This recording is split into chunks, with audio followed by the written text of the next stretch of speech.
this began because it was time to push myself harder. Oh, there you go, yes! Otherwise, I was looking at another 40 years of wearing sweatpants to work.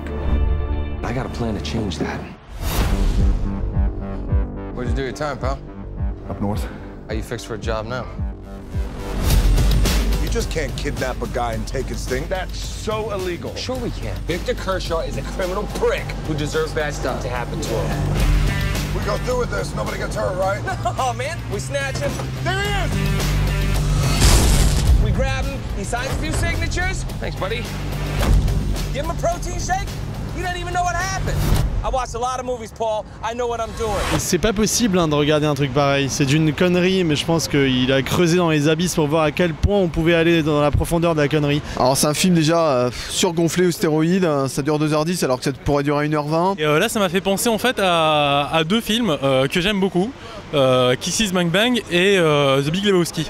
Donc c'est complètement délirant, c'est à prendre au deuxième degré. C'est le Michael Bay de Bad Boys 2, donc c'est Michael Bay extrêmement vulgaire, extrêmement misogyne, extrêmement raciste. C'est un film qui est moralement extrêmement douteux, mais en même temps c'est tellement drôle. Le moindre plan est filmé comme un morceau de bravoure, la personne sort de la porte, il y a 25 montages, 25 cuts, etc.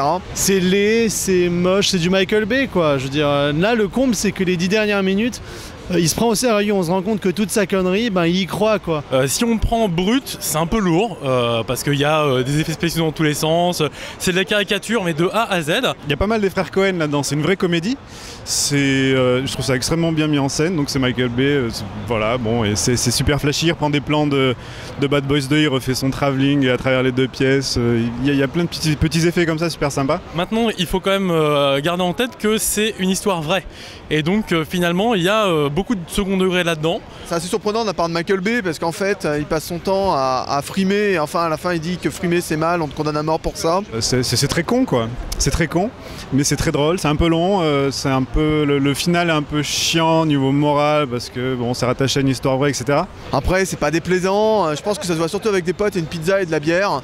Parce que là, comme ça, à 10h du matin, ça fait assez mal au crâne. Les femmes sont avilies, c'est juste des potiches qui sont là que pour leur forme. Enfin voilà, en même temps on regarde ce film pour ça, mais à ce point c'est juste pas possible. Mais finalement c'est pas si con que ça, je pense qu'il adore ses personnages, il y a un côté presque touchant de voir ce crétin qui filme ces crétins là. Voilà, donc c'est plutôt fun quoi. Et là pour le coup, vu avec un peu de recul, c'est pas mal. This isn't happening.